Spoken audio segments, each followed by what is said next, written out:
Pendant des décennies, le monde a vu en Vladimir Poutine le visage stoïque et imperturbable du pouvoir russe. Mais derrière chaque figure puissante se cache une histoire non racontée, une histoire qui n'apparaît ni lors des conférences de presse, ni dans les portraits officiels. Cette histoire appartient en partie à Lyudmila Ocheretnaya, anciennement Lyudmila Poutina, la femme qui se tenait autrefois discrètement aux côtés de Poutine depuis ses débuts comme agent du KGB jusqu'à son accession à la présidence. Leur mariage a duré plus de 30 ans, tout en restant un mystère pour le public. On la voyait rarement, on l'entendait encore moins. Et lorsqu'elle a finalement disparu de la scène, peu de questions ont été posées jusqu'à aujourd'hui. À 67 ans, Lyudmila a brisé des années de silence, confirmant des rumeurs longtemps chuchotées sur l'homme qu'elle appelait autrefois son mari. Mais qui est-elle vraiment? Pourquoi leur mariage s'est-il effondré? Et que révèle sa discrète confirmation sur le monde privé de l'un des dirigeants les plus secrets de la planète? Restez avec nous, car la vérité commence enfin à émerger. La vie silencieuse de la première dame oubliée de Russie. Lyudmila est née en 1958 à Kaliningrad dans une famille ouvrière. Son père travaillait dans une usine mécanique et sa mère était caissière. Très jeune, Lyudmila montrait déjà des signes de dons intellectuels et d'une sensibilité artistique. Elle adorait la littérature, écrivait de la poésie et rêvait de devenir actrice. Mais le pragmatisme l'emporta. Elle étudia la philologie et devint linguiste, spécialisée en langue allemande. À la fin des années 1970, elle travaillait comme hôtesse de l'air pour Aeroflot lorsqu'elle rencontra un homme discret et maladroit nommé Vladimir Poutine dans un théâtre à Leningrad. À l'époque, Poutine était un jeune officier du KGB, distant, mal habillé et réticent à parler de son travail. Lyudmila a avoué plus tard qu'elle n'avait pas été impressionnée au début. Pourtant, ils gardèrent contact. Au fil de 3 années, leur relation se renforça, bien que toujours émotionnellement complexe. J'avais toujours l'impression d'être mise à l'épreuve, se rappellera-t-elle plus tard. Poutine n'était ni romantique ni démonstratif. Sa demande en mariage n'était accompagnée ni de fleurs, ni de mots tendres, mais d'une remarque glaciale. « Tu sais quel genre de personne je ne suis pas facile. Tu as eu le temps de réfléchir. » Quand elle lui répondit qu'elle avait pris sa décision, il conclut « Alors, je t'aime, et je te propose qu'on se marie. » Ce fut davantage une alliance stratégique qu'une histoire d'amour. Ils se marièrent en 1983. En 1985 naquit leur première fille, Maria. 1 an plus tard, leur seconde fille, Yekaterina, vit le jour. À cette époque, la famille vivait à Dresde, en Allemagne de l'Est, où Poutine était en mission secrète pour le KGB. Lyudmila éleva les enfants presque seule, en terre étrangère, tandis que son mari s'absorbait dans ses activités clandestines. Elle travailla comme linguiste, mais l'isolement eut des effets sur sa santé mentale. Elle révélera plus tard que Poutine n'était pas présent à la naissance de leur première fille et qu'il avait imposé seul le prénom. « Je voulais l'appeler Natacha », dit-elle. Mais il a insisté pour Maria en hommage à sa mère. J'ai pleuré, mais il ne voulait rien entendre. Lorsque l'Union soviétique s'effondra, les Poutines rentrèrent à Leningrad, où débuta l'ascension politique de Vladimir. En 1999, il devint président par intérim de la Russie. En 2000, il prit officiellement ses fonctions. Avec cette ascension, Lyudmila fut propulsée sous les projecteurs, à contre-cœur. Elle resta discrète, n'apparaissant que rarement en public. Bien qu'elle ait brièvement travaillé dans une entreprise de télécommunications à Moscou et dirigé une fondation culturelle pour la langue russe, elle était absente de la vie publique. Contrairement aux premières dames occidentales qui embrassent souvent leur rôle public, Lyudmila les fuyait visiblement. Une styliste qui l'habillait confia « Elle n'était pas prête pour ça.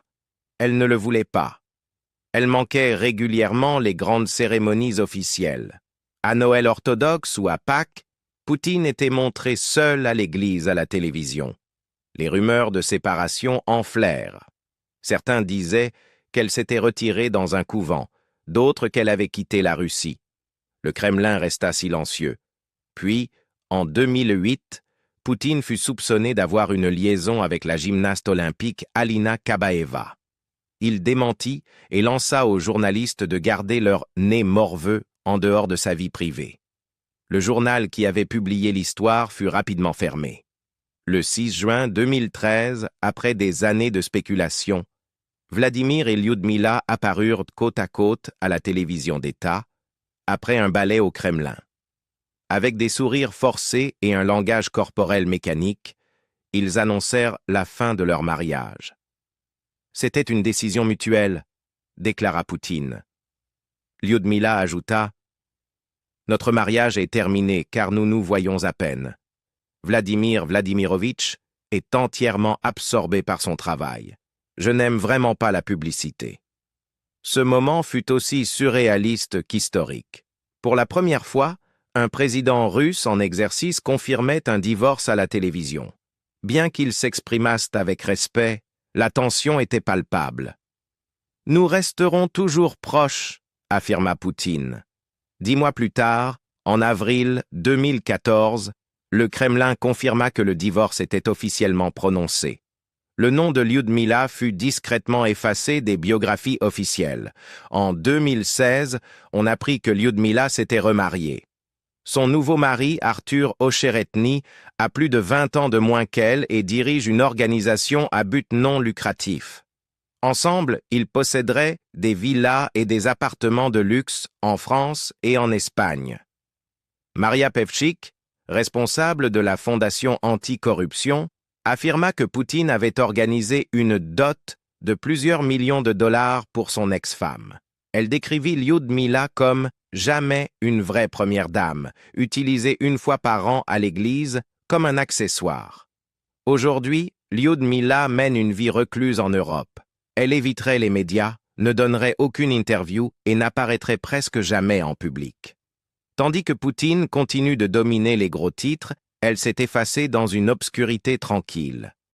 Biographes et proches dressent un portrait sombre du mariage des Poutines.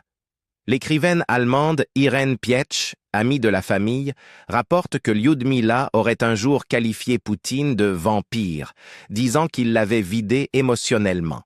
Elle raconta qu'elle devait porter les courses et pousser la poussette enceinte, son mari ne l'aidant jamais.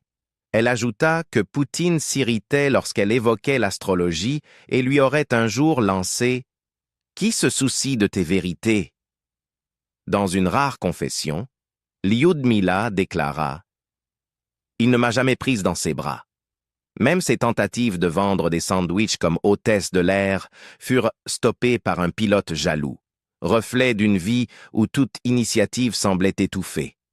Pourtant, malgré tout cela, Lyudmila ne s'est jamais exprimée publiquement de manière critique.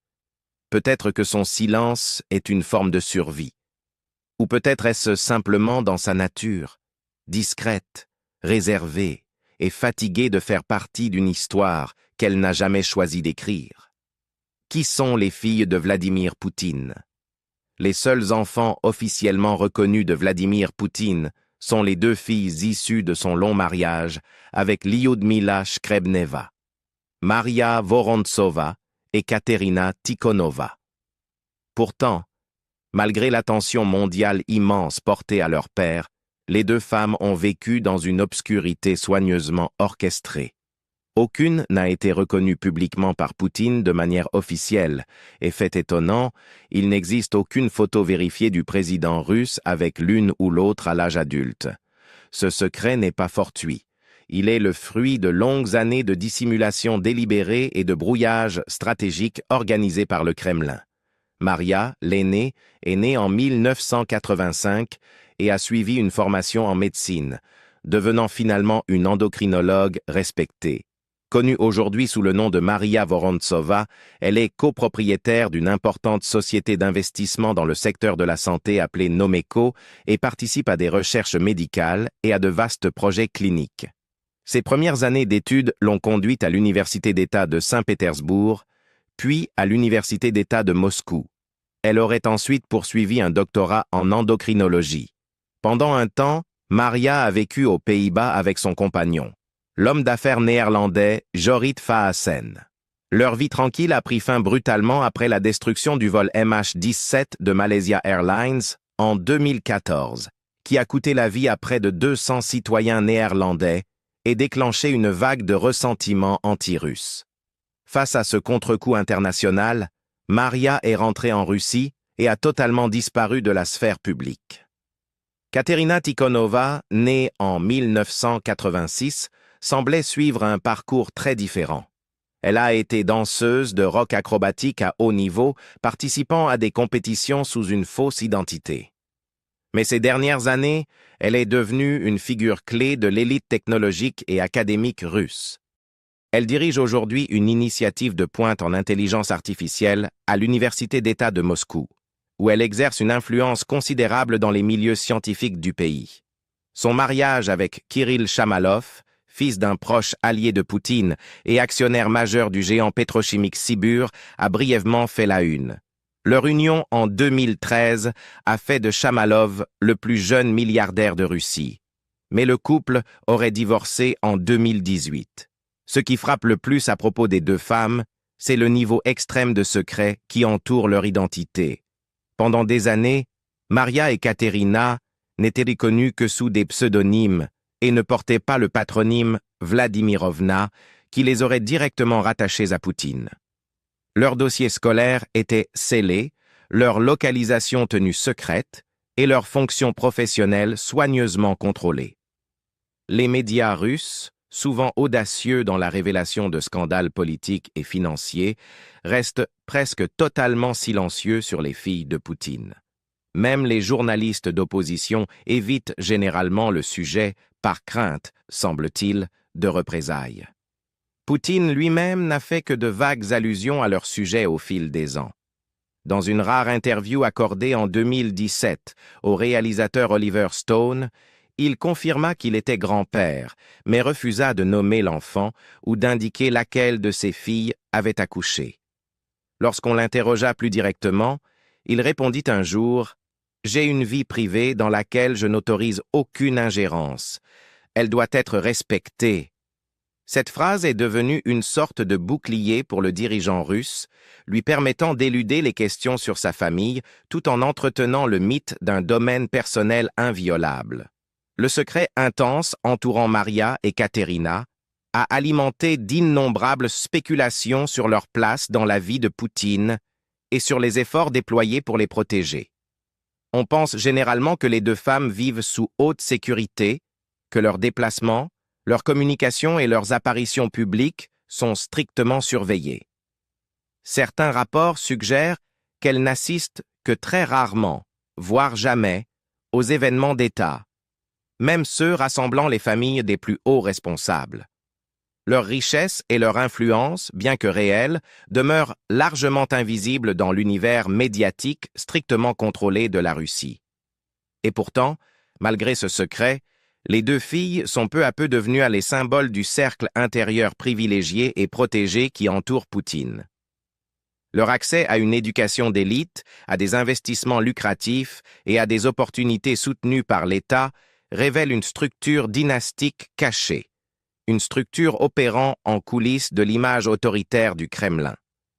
Tandis que Poutine cultive une image d'austérité patriotique et de sacrifice personnel, ces filles mènent une vie de confort, de discrétion et de privilèges exceptionnels. Et ce paradoxe ne fait qu'approfondir l'énigme de l'homme qui dirige la Russie depuis les épais murs du secret, dans les coulisses de la vie privée de Vladimir Poutine. Derrière la figure publique de Vladimir Poutine, perçu comme un dirigeant mondial dominant, se cache une dimension bien plus insaisissable, sa vie privée. S'il a été marié à Lyudmila Ocheretnaya, avec qui il a eu 2 filles, les relations personnelles du président russe depuis leur divorce font l'objet de spéculations incessantes, mais restent officiellement non reconnues. Au cœur de ces rumeurs se trouve Alina Kabaeva, l'une des gymnastes rythmiques les plus accomplies de Russie et ancienne députée de la Douma d'État. Lié pour la première fois à Poutine par le journal Moskovski Correspondent en 2008, son nom est rapidement devenu trop sensible pour être publié. Le journal a été fermé quelques jours après la parution de l'article, apparemment sous la pression des autorités. Mais les murmures n'ont jamais cessé. Depuis, Kabaeva a accédé à des postes puissants dans les médias, notamment comme présidente du National Media Group, qui contrôle une grande partie des médias pro-Kremlin russes. En 2022, le Trésor américain l'a sanctionné pour sa relation étroite avec Poutine, reconnaissant ce que le Kremlin continue de nier. Selon The Dossier Center, une plateforme d'investigation fondée par le dissident russe Mikhail Khodorkovsky, Kabaeva serait la mère d'au moins 2 enfants de Poutine. Ivan Poutine serait né en 2015 dans une clinique de luxe à Lugano, en Suisse, tandis qu'un second fils, Vladimir Jr., serait né à Moscou en 2019. Ces enfants vivent à l'abri des regards, dans un domaine fortifié situé dans le parc national de Valdai, gardé par des nourrices, des précepteurs et des agents de sécurité d'élite. Leurs identités seraient protégées par de faux documents, une pratique courante pour les agents des services russes. Le niveau d'isolement de Kabaeva face à toute enquête publique est remarquable. Elle est réapparue à la télévision en 2021 et 2022 pour diriger des spectacles patriotiques de gymnastique, souvent empreints de symboles pro-guerre comme le Z, utilisé pour soutenir l'invasion de l'Ukraine. Pourtant, malgré ses apparitions publiques, aucun journaliste n'ose l'interroger sur sa vie privée, ni sur son rôle supposé de première dame officieuse de la Russie. Un autre nom surgit dans l'histoire romantique et secrète de Poutine, Svetlana Krivonogik, une ancienne femme de ménage originaire de Saint-Pétersbourg. Son lien avec Poutine a été révélé par le média indépendant russe Proekt, qui a dévoilé en 2020 que Krivonogik avait une fille, Luisa Rozova, fruit présumé d'une liaison avec Poutine à la fin des années 99. La transformation financière de Krivonogik soulève de nombreuses questions. Après l'arrivée de Poutine à la présidence, elle acquit des parts dans la Banque Rossiya, considérée comme la colonne vertébrale financière du cercle rapproché de Poutine. Elle posséderait désormais des appartements de luxe à Moscou et à Monte-Carlo, et sa fortune dépasserait les 100 millions de dollars selon les documents des Pandora Papers. Luisa Rozova est devenue brièvement populaire sur Instagram, où elle partageait des aperçus d'un mode de vie fastueux. Vêtements de créateurs, vacances coûteuses, jets privés. Mais sa ressemblance frappante avec Poutine a déclenché une vague de spéculation. Après l'invasion de l'Ukraine par la Russie en 2022, son compte fut envahi de messages de haine. Elle a disparu des réseaux sociaux peu après, sur ordre présumé de Poutine lui-même, furieux de la fuite de son existence et de sa présence en ligne. Le nom de Victoria Lopireva, Miss Russie 2003 et personnalité médiatique, est également chuchoté dans les cercles proches de Poutine. Bien qu'aucune preuve concrète ne confirme une relation romantique, Lopireva fut nommée ambassadrice officielle de la Coupe du Monde FIFA 2018 en Russie. Un rôle inhabituellement prestigieux pour une mannequin et animatrice télé. Elle a exprimé son soutien à Poutine, encouragé la participation électorale en sa faveur et multiplié les apparitions qui ont alimenté les rumeurs. Lopireva a donné naissance à un fils à Miami en 2019, déclenchant des spéculations dans les tabloïds sur l'identité du père. Aucun lien avec Poutine n'a été confirmé et elle garde le silence sur la paternité. Néanmoins, son influence et sa visibilité lors d'un événement d'État d'une telle ampleur ont poussé beaucoup à se demander si sa proximité avec le pouvoir n'était pas d'ordre plus personnel. Les relations privées de Poutine reflètent sa vision globale du pouvoir. Elles sont méticuleusement orchestrées, protégées par plusieurs couches de sécurité et à l'abri de tout regard. Les femmes supposément proches de lui accèdent souvent à des postes d'influence ou amassent de vastes fortunes, mais aucune n'a jamais reconnu publiquement un lien romantique. Ce voile de secret n'est pas seulement personnel, il est politique. Poutine se projette comme le gardien de valeurs conservatrices et familiales. Reconnaître publiquement des relations extra-conjugales ou des enfants cachés ébranlerait cette image, surtout dans un pays où l'autorité morale est intimement liée à la fierté nationaliste. L'État est allé très loin pour préserver cette image, allant jusqu'à cibler les journalistes qui enquêtent sur sa vie privée. Les conséquences de telles investigations ont été sévères. Après avoir publié un article sur Kabaeva, Moskovski correspondant a été fermé. Proect, après avoir révélé les liens entre Poutine et Krivonogik, a été perquisitionné par les autorités et accusé de diffamation criminelle. Son rédacteur en chef, Roman Badanin, a fui la Russie, rejoignant une longue liste de journalistes contraints à l'exil pour avoir franchi des lignes invisibles. Même à l'ère numérique, le Kremlin conserve un contrôle strict sur les récits susceptibles d'affaiblir l'autorité de Poutine. Les comptes sur les réseaux sociaux liés à ses enfants supposés sont supprimés.